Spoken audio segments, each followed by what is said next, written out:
Assalamualaikum guys, bagaimana punya kabar? Baik ya tentunya. Ketemu lagi di ESS Channel. Di konten kali ini kita akan membahas lanjutan astral projection yang dilakukan sendiri oleh Mas Andi Susanto ya guys. Namun sebelum lanjut ke videonya, jangan lupa untuk subscribe channel ini ya guys agar channel ini semakin berkembang. Dukungan kalian adalah healing terbaik bagi kami. Oke, kami ucapkan terima kasih bagi yang sudah subscribe. Langsung saja. Video ini adalah part 3 dari astral projection yang Mas Andi lakukan ya guys, berikut penuturan beliau. Ini hanya cerita dari sudut pandangku pribadi tentang siapa atau bagaimana kisah atau orang-orang di dalamnya. Tanpa merubah alur cerita di dalam filmnya. Part sebelumnya aku sudah membahas tentang beberapa tokoh di dalam kisah ini, seperti sosok Badarawuhi, juga kebenaran cerita asli dari alur film ini. Saat ini, aku ingin sedikit membahas tentang salah satu tokoh utama di cerita KKN Desa Penari. Iya, dia adalah Nur. Sosok gadis muda yang memiliki sahabat gaib atau biasa kita sebut sebagai Khodam Penjaga. Di mana dalam kisahnya, sosok Nur memiliki Khodam Penjaga dari leluhurnya terdahulu. Di mana, sosok Khodam ini atau yang diberi nama Mbah Dok. Sosok Mbah Dok digambarkan sebagai wanita tua dengan tubuh yang bungkuk, mata sebelah kiri yang buta. Dan sosok Mbah Dok lah yang terus menjaga Nur saat memasuki Desa Penari sejak awal. Bahkan, di dalam kisahnya, Mbah Dok mampu melawan sebagian besar dari seluruh penghuni Desa Penari. Atau sebagian besar dari prajurit gaib Badarawuhi.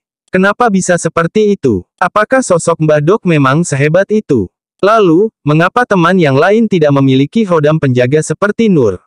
Bukankah itu bisa membantu mereka juga? Nah, beberapa poin ini yang bakal kita bahas.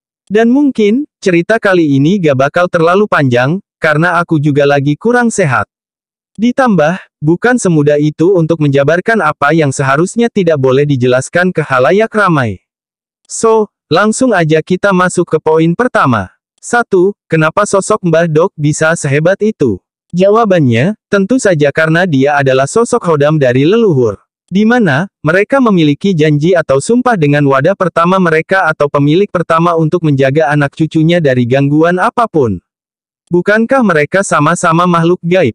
Seharusnya memiliki kehebatan yang sama. Tentu saja, itu persepsi yang salah. Pasti sebagian besar dari kita juga mengetahui kalau ada tahapan yang membedakan antara makhluk gaib. Khodam merupakan makhluk dari masa lampau atau simplenya kebanyakan dari masa kerajaan jam dahulu. Di mana, masing-masing dari mereka juga memiliki kedikdayaan yang luar biasa, tergantung dari siapa mereka dahulunya. Jadi, kenapa di dalam alur cerita yang sudah tayang, dijelaskan kalau Mbah Dok bisa mengalahkan sebagian besar prajurit gaib Desa Penari, karena sebagian besar dari mereka hanya prajurit biasa yang dimiliki oleh Badarawuhi.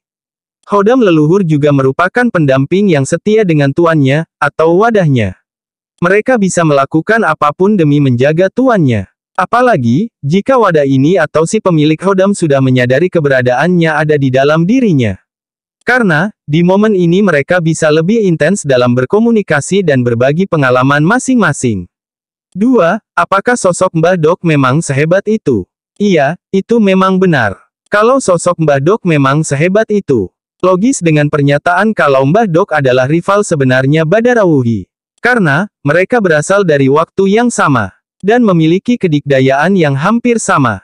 Walaupun, kalau aku cerna atau aku lihat cerita itu memang ada, di mana sosok Mbah Dok dan Badarawuhi bertarung.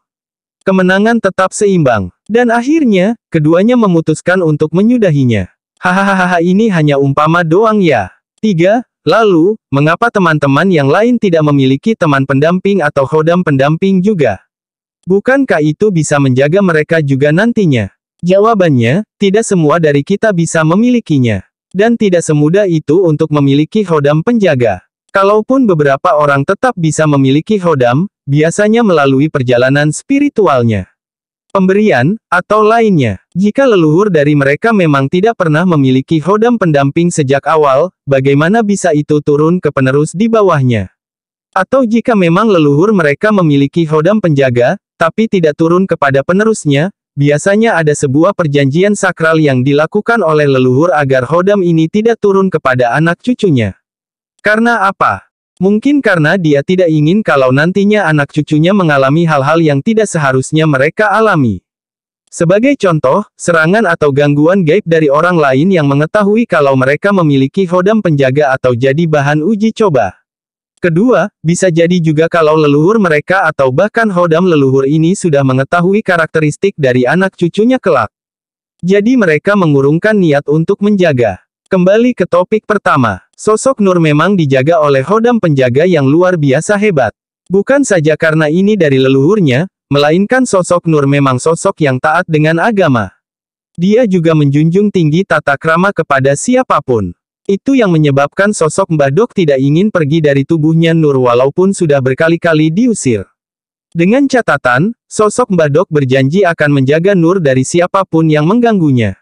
Mbah Dok sendiri berasal dari waktu yang sama dengan Badarawuhi. Dan seperti yang sudah dibahas di part 1, kalau Badarawuhi sebenarnya juga ada sangkut pautnya dengan Pantai Selatan. Walaupun sebenarnya sosok ini bukanlah salah satu dari para penguasa Pantai Selatan, melainkan seseorang yang dipersembahkan untuk mengabdi kepada salah satu penguasa Pantai Selatan. Karena hal itu, sosok ini mendapatkan kepercayaan untuk menjadi salah satu penguasa di desa penari ini.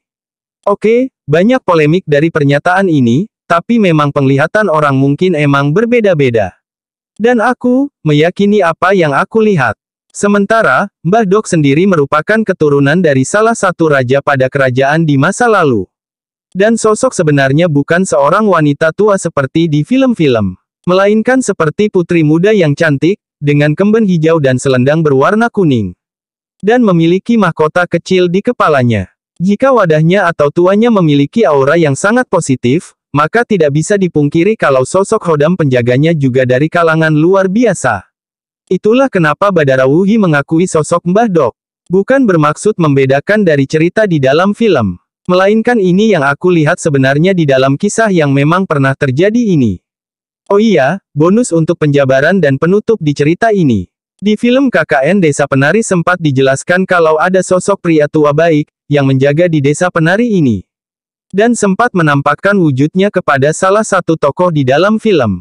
Cerita ini juga aku benarkan adanya. Tapi, sosok pria tua ini bukan mendiami pohon besar di dalam desa penari seperti yang dijelaskan oleh salah satu sosok indigo di channel YouTube.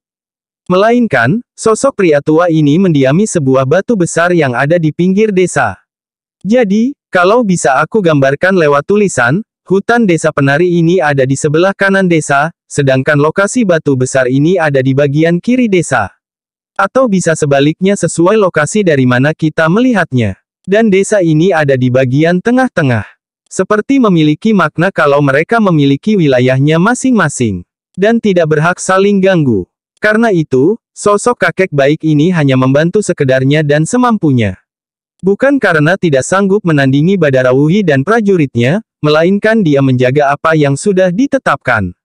Karena beliau juga memiliki prajurit-prajurit yang jauh lebih hebat. Bukan seperti kita manusia, yang sudah diberi wilayah atau bagiannya masing-masing, tetap saja melanggarnya. Oke guys, sampai di sini penjelasan tentang akhir kisah ini.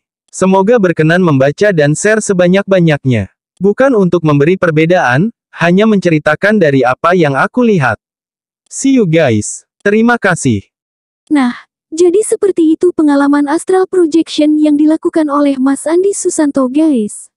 Bagaimana menurut kalian? Tulis di kolom komentar ya, jangan lupa tekan like jika video ini menghibur. Akhir kata, wassalamualaikum.